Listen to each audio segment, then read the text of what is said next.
poxa, pastor, a gente fica feliz de saber o senhor com tantos títulos, mais de 2 milhões de livros distribuídos, né? Esse negócio da noite pro dia, eu falei, fala que foi da noite pro dia de novo, que eu dou em você. Falei, 30 anos construindo, esperando esse negócio, você vê que foi da noite pro dia. E tinha momentos, eu lembro de um dia assim, que eu falei, Deus, meu maior inimigo não é o Satanás, é você. Porque o diabo não pode impedir o seu plano, o seu propósito. Se eu estalar o dedo, esses livros vão acontecer. Mas o senhor não estala o dedo. Qual é o seu problema? Eu lembro de um dia que eu falei, quer saber? Eu desisto desse negócio. Eu já nem sei se o senhor prometeu, se fui eu que quis, da minha parte. Eu desisto, eu abro mão, enterro esse negócio. Aliás, foi a partir desse dia que começou a acontecer. Quando eu e você queremos muito que alguma coisa aconteça, a gente está dando sinais de que não está pronto para isso. Nossas próprias expectativas sinalizam que nós misturamos alguma coisa dentro da gente. E eu tive que aprender a esperar com paciência. Isso foi em 2008. Em 2001, um dia eu estava orando e o Espírito Santo falou assim comigo, na hora certa, uma das pessoas que eu vou usar para empurrar e movimentar os seus livros e levar isso para um outro patamar, se chama Márcio Valadão. Na época, Igreja Batista na Lagoinha, em alta na internet, né, na televisão, diante do trono nem se fala. Pensei, um padrinho desse, meu amigo, é o que qualquer um ficaria feliz. 2 anos depois dessa palavra, um dia num evento, alguém me apresenta ao pastor Márcio Valadão.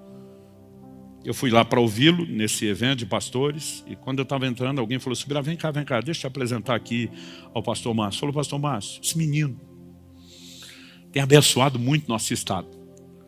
E quando falou e mencionou meu nome, falou, eu já li um livro dele. Pensei, me confundiu com alguém. Mas eu não quis ser indelicado e dizer, não, o senhor me confundiu com alguém.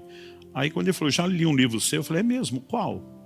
Ele falou, um que você fala do agir de Deus, o agir invisível de Deus, que dá o testemunho do seu acidente. Pensei, ele leu mesmo. Ele falou, filho, você me abençoou tanto com aquele livro.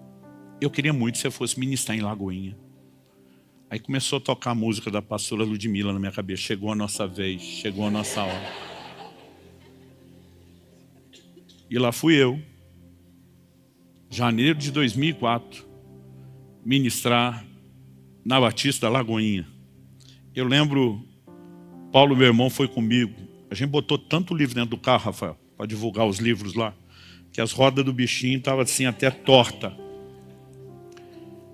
Eu lembro, a gente não tinha como conciliar uma agenda rápida como ele queria, então acabei aceitando pregar em 2 cultos por semana no mês de janeiro. Primeira semana de janeiro. Belo Horizonte debaixo de chuva, descendo morro. Mas ainda assim, eu lembro que a pastora que me recebeu num dos cultos, ela falou, olha, pastor, desculpa, com a chuva, com as férias, reunião está vazia. Reunião vazia era umas 2.500 pessoas. Eu pensando, para quem acabou de começar outra igreja, que era a primeira das Alcances de Irati, que estava com as 150, né? Eu pensei assim, acho que nós já temos um bom movimento. Mas eu lembro que na hora de ir embora, depois dos 2 cultos, das 2 reuniões, eu perguntei para o meu irmão, falei, e aí? Como é que foi? Ele falou, como é que foi o quê? Eu falei, os livros. Gente, eu botei livro, na época, a R$5, parcelando em 5 de 1. Tinha livro que me custava mais do que isso. Mas eu estava quase naquela filosofia do traficante, a primeira vai meio de graça e depois a gente tenta, né? Mas eu lembro que eu perguntei para o Paulo, falei, e aí, quanto vendeu? Ele falou, 150. Falei, 150 livros? Ele falou, não, R$150. Vendeu 30 livros. Aí eu falei, não, estou falando sério. Ele falou, eu também. Eu falei, nos 2 cultos, nas 2 reuniões, ele falou, é. Ele disse, vem cá. Aí ele abriu o porta-mala do carro e mostrou, estava tudo igual o jeito que veio. Eu falei, não foi dessa vez. Mas também o pastor Márcio não estava aqui para fazer a propaganda. Alguma coisa vai acontecer. E não aconteceu nada, ninguém nunca mais me chamou. Ninguém tocou no assunto, ninguém falou de livro. E eu lembro que simplesmente na minha cabeça eu cheguei a uma conclusão. Falei, Deus não falou nada, eu acho que eu inventei o que eu queria ouvir e vamos botar esse negócio de lado. 2013, acho que foi finalzinho de 2012, o Lou Engle veio dos Estados Unidos para fazer um decol em Belo Horizonte, nos pediram ajuda, a gente traduziu e publicou o livro dele, o DNA do Nazireu, e a gente fez a movimentação para estar lá. Mas eu lembro que a turma disse, você consegue estar com a gente no decol? Eu falei, olha, estou no meio do evento, não consigo não. Mas eu lembro que um dia a Nívia falou comigo, com a Kelly, falou, olha, tem um momento que os adolescentes vão estar orando, mesmo que vocês não possam ir, manda Israel para lá. A gente precisa de uns adolescentes crentes, sérios, comprometidos com Deus para esse momento de oração. Eu falei, não, ele dá, tem condições. Né? Conversei com ele, falei, filho, você vai. Falei, olha, você vai ficar na casa de amigos, organizei as coisas. Mas eu lembro quando eu estava num evento em São Paulo ministrando, que eu comentei, falei, olha, meu filho vai ter um momento de oração lá no Descentes. Cara, e por que você não está lá? Eu não estou lá por causa de vocês, dessa agenda que eu estou aqui. Os caras, pelo amor de Deus, vamos mexer nessa agenda. Quando que ele ora lá? Eu falei, na sexta-feira. Você prega na quinta, encerra no sábado, compra uma passagem de última hora, vai lá, tá com seu filho, o menino está começando, você tem que estar junto. E lá fui eu, só para dar uma de pai coruja, só para vê-lo orar 5 minutos. Orar, não era nem pregar. E porque fui, um dos organizadores me viu no evento, falou, você apareceu. Eu falei, só vi um pouco, já estou indo embora. Vou daqui para o aeroporto. Ele falou, cara, deixa eu te apresentar o Lu, que quer te agradecer o negócio do livro. Eu falei, claro. Falou, na verdade a turma já foi para o restaurante, você pode comer com a gente? Posso. Aí me levaram. Quando cheguei lá, entre outras pessoas estavam na sala, pastor Márcio, todo mundo. Mas quando eu entrei, sentei, todo mundo já estava comendo, conversando, eu cheguei, quieto, entrei, quieto, fiquei. Eu tenho a mania de ficar me esticando na cadeira. E dos momentos que eu fiz isso, torci o pescoço para um lado, torci para o outro. Quando eu viro, pastor Márcio, que estava 2 cadeiras depois de mim, está fazendo a mesma coisa. E a gente se olhou. Ele falou, Subirá, é você? Eu falei, sou eu. Ele falou, filho, os seus livros me abençoam tanto. Eu pensei, não começa.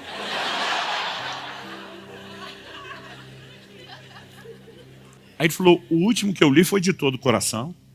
Ele dizia os nomes. Ele falou, filho, como você me abençoou? Tem algum livro novo saindo? Eu falei, estou escrevendo um que é o propósito da família. Ele falou, sai quando? Eu falei, não sei, eu estou submetendo ele a vários líderes primeiro. Você não me daria a honra de ser um desses que possa dar uma olhada? Eu pensando, não cria expectativa, o senhor já me frustrou antes. Ele disse, filho, anota meu e-mail. Ele falou, vou te dar meu e-mail pessoal, manda para mim. Anotei e mandei, nunca disse se recebeu, nunca falou se leu. Eu falava, a Deus, eu estava quieto, o senhor nem precisava ter falado nada disso comigo. Mas aí no início de 2013, alguém entrou em contato comigo um dia e falou, olha, pastor Márcio quer que o senhor venha pregar num evento, na Conferência Espírito Santo e fique para os cultos de domingo. Eu olhei a agenda, já tinha um compromisso, falei, não posso. A pessoa falou, ninguém fala não, pastor Márcio. Falei, eu vou falar, eu já tenho um compromisso. E eu lembro que o pessoal começou a insistir, eu lembro que a secretária da igreja dizia, o senhor vai falar, não, pastor Márcio. Eu falei, eu tenho um compromisso, eu não vou derrubar alguém por causa deles. Não dá. Pergunta se dá para mudar. Não dá, pastor, o evento é no feriado, não tem. Eu falei, paciência. E aí eu falei, e manda um e-mail na minha frente, que eu quero ver você falar ou não. Eu lembro que ela estava com o coração pesado, mandou um e-mail, falei, certeza? Deixa eu ver se está na pasta enviado.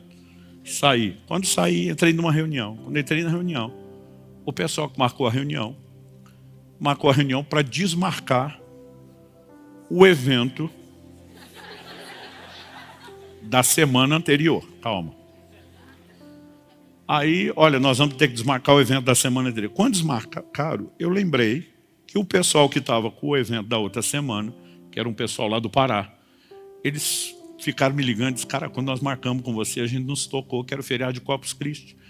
Não dá para mudar o fim de semana. Eu falei, também não dá, porque eu tenho um compromisso. Falou, cara, nós temos um casamento aqui no Corpus Christi, que é o casamento. Tá aquele cara assim, que é o milagre, ter casado. Nós não podemos ter um evento, não dá para ter casamento no meio, não estamos sabendo como vai fazer isso. Falei, cara, você decide se quer ou não quer o evento, eu não posso mudar. Quando desmarcou, eu liguei para ele. Falei, amigão, lembra aquele fim de semana antes que você queria? Por causa do casamento, acabou de liberar. Ele falou, pois é, o cara não vai mais casar. Falei, o sangue de Jesus tem poder? Aí eu falei, sério? Ele falou, sério, o negócio mudou aqui. Por quê? Eu falei, não, eu achei que você estava com aquele problema, se você não está, deixa para o outro. Ele falou, mas se você quiser a gente muda. Eu falei, não, você não vai ter, não muda. Eu já estava nessa, também não quero ir. Aí ele falou, mas se a gente mudar, você tem algum outro evento para atender? Eu falei, eu tenho, mas não é importante, vamos manter. Ele falou, deixa eu decidir se é importante, quem é que te chamou? Eu falei, amigo, se não vai ter o casamento, acabou. Ele falou, Subirá, não vou desligar esse telefone sem saber qual o convite que você tem. Qual a proposta você tem de remanejamento? Eu falei, um pessoal de Belo Horizonte, quem? Agoinha.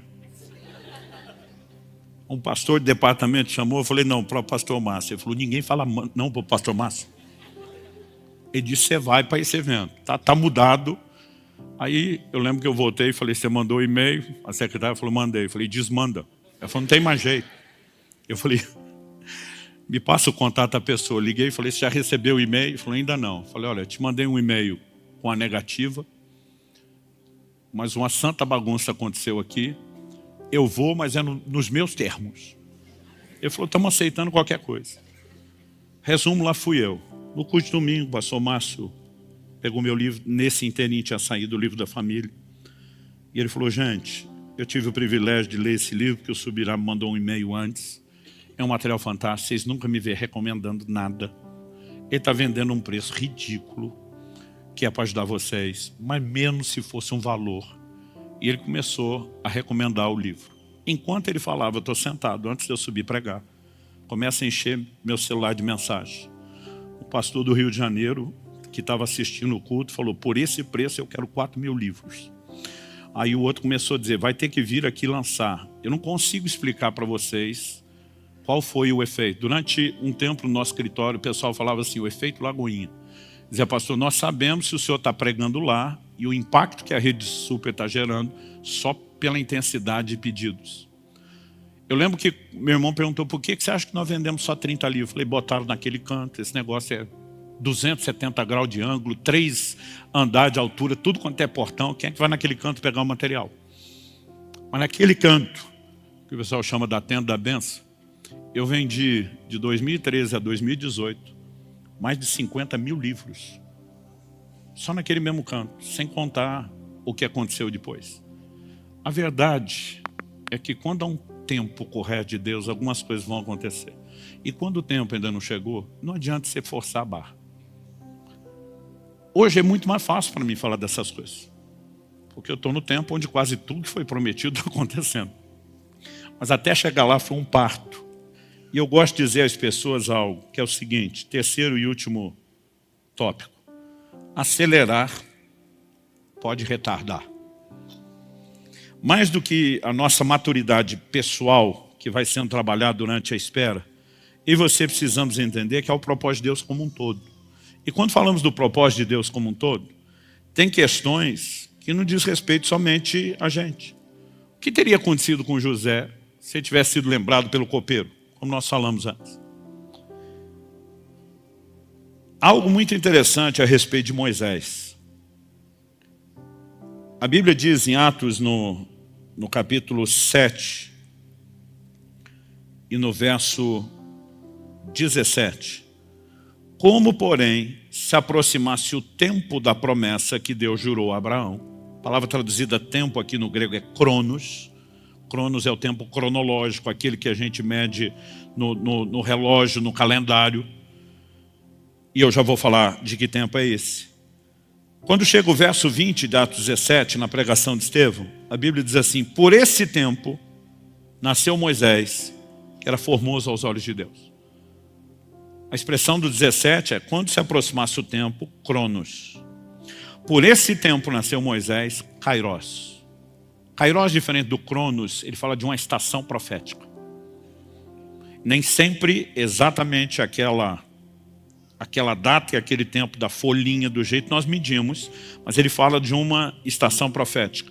Qual era o tempo da promessa de Deus a Abraão? Gênesis 15, de 12 a 14, diz assim, ao pôr do sol caiu profundo sono sobre Abraão, e grande pavor e cerradas trevas o acometeram. Então lhe foi dito, sabe com certeza que a tua posteridade será peregrina em terra alheia, será reduzida à escravidão e será afligida por 400 anos.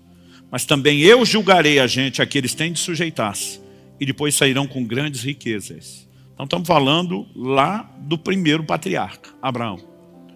Deus disse, deixa eu te dar a letra, o que é que vai acontecer lá na frente. Sua descendência vai ser peregrina. Eles vão sair daqui, eles vão para uma terra onde serão sujeitos à escravidão. Deus diz, vai durar 400 anos. Deus diz, depois eu vou julgar aqueles que os sujeitaram. Eles vão sair de lá com grandes riquezas. Eles vão voltar para Canaã. Então Deus falou. O texto diz, quando se aproximava o tempo que Deus falou a Abraão, qual era o tempo? 400 anos. A Bíblia diz, por esse tempo e nessa estação profética, nasceu Moisés.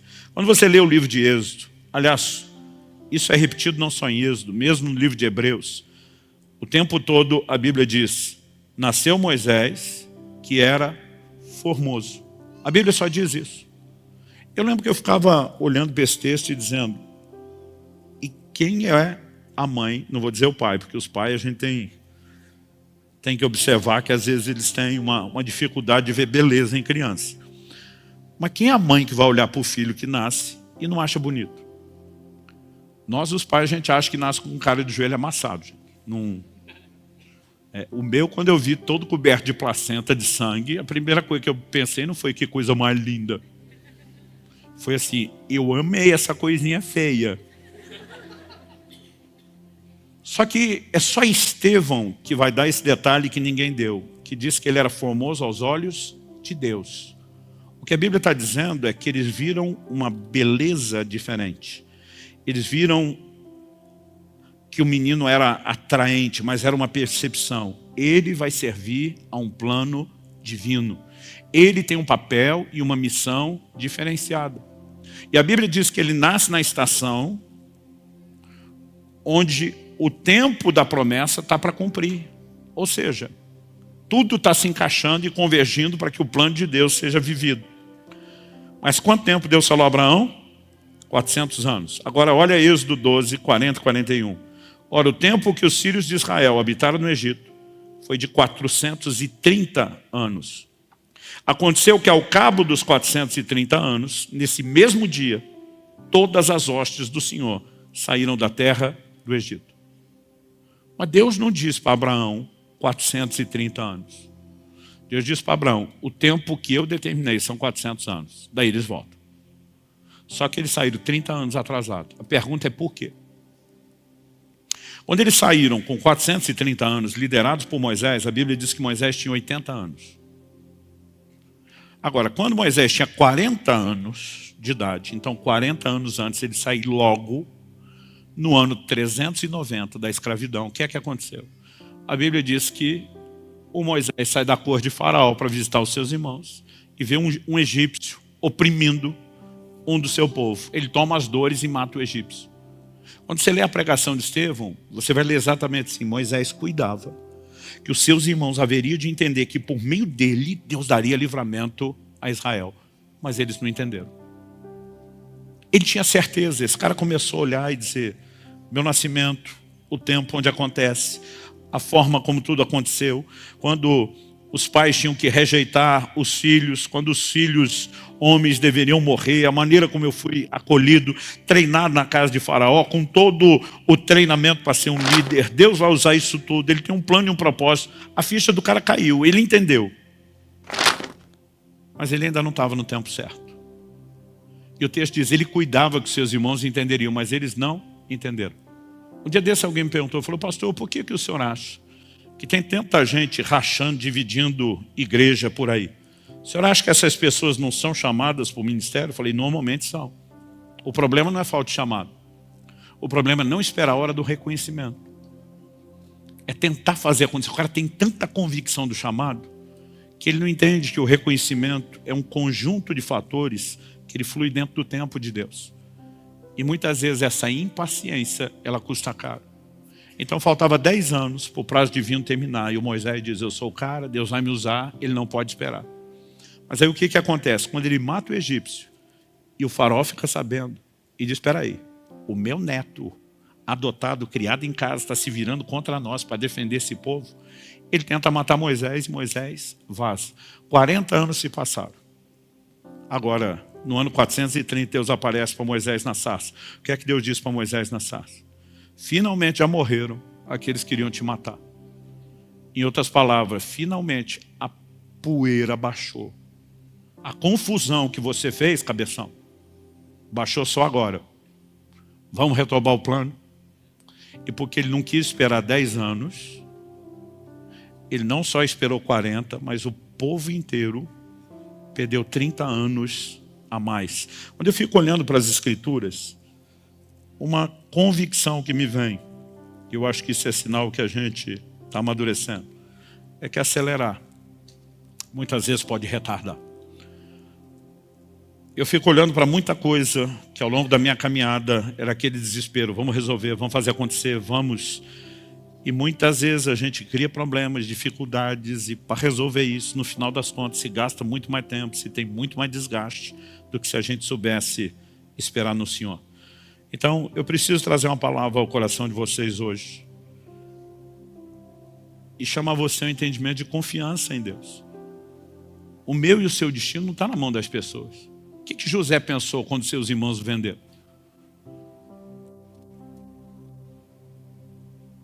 Muita coisa pode ter passado na cabeça daquela criatura, mas tipo assim, eles decidem minha vida.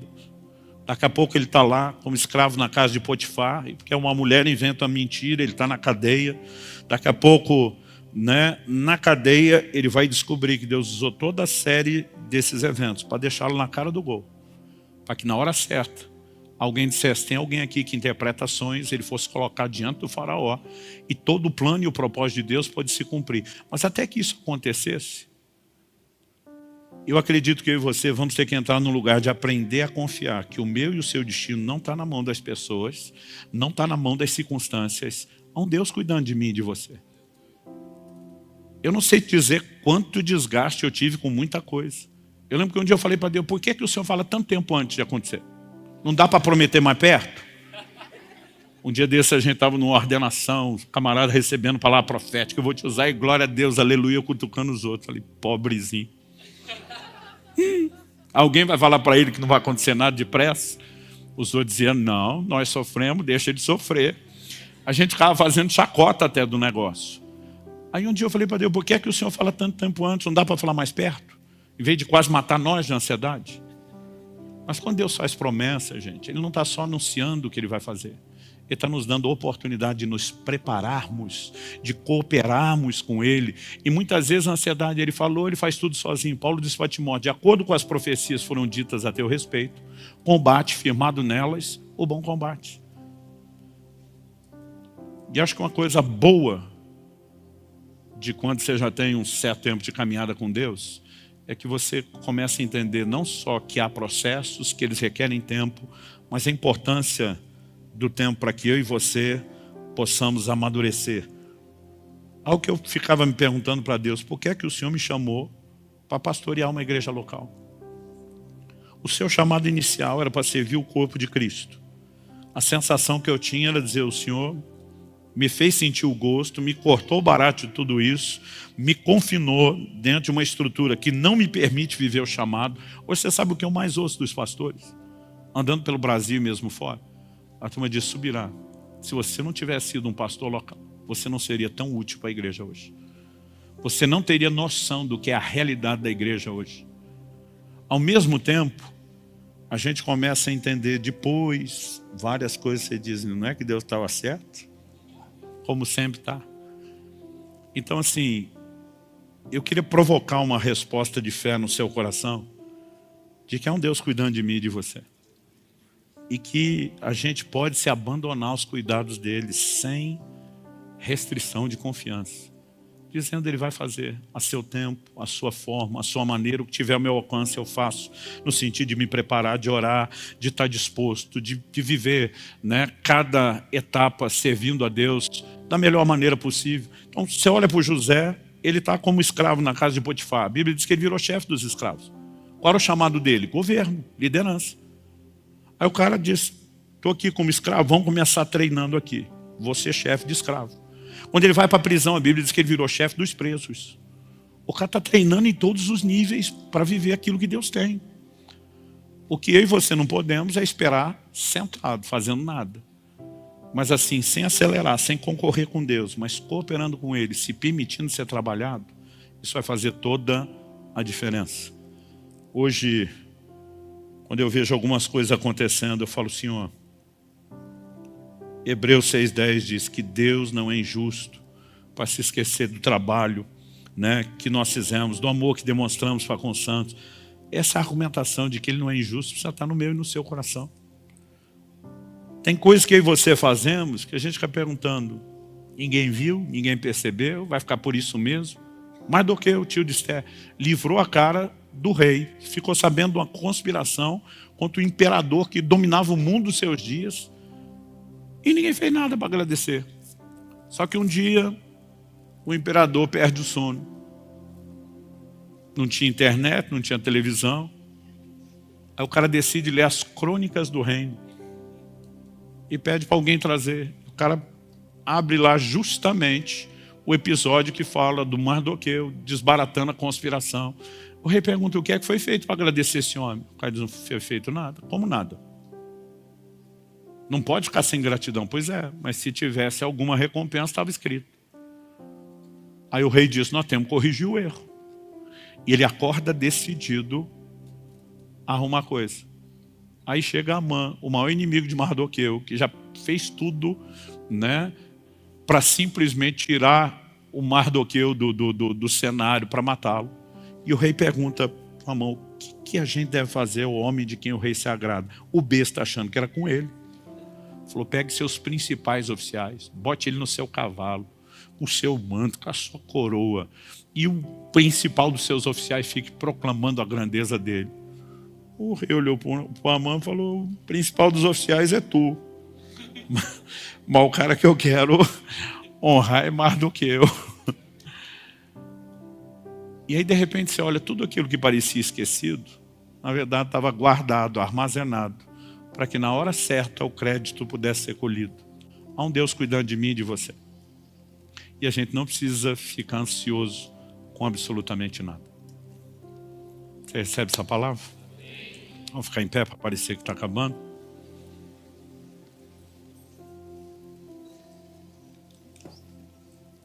Tiago capítulo 5, verso 11 diz, eis que temos por felizes os que perseveraram firmes. Tendes ouvido da paciência de Jó, e vistes que fim o Senhor lhe deu, porque o Senhor é cheio de terna misericórdia e compassivo.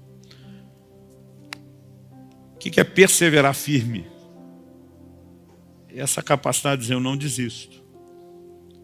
Há momentos onde a espera vai mexer profundamente comigo, com você, com as nossas emoções, com a nossa confiança. E nós vamos ser testados, e nós vamos ter que questionar, ouvimos mesmo Deus falar?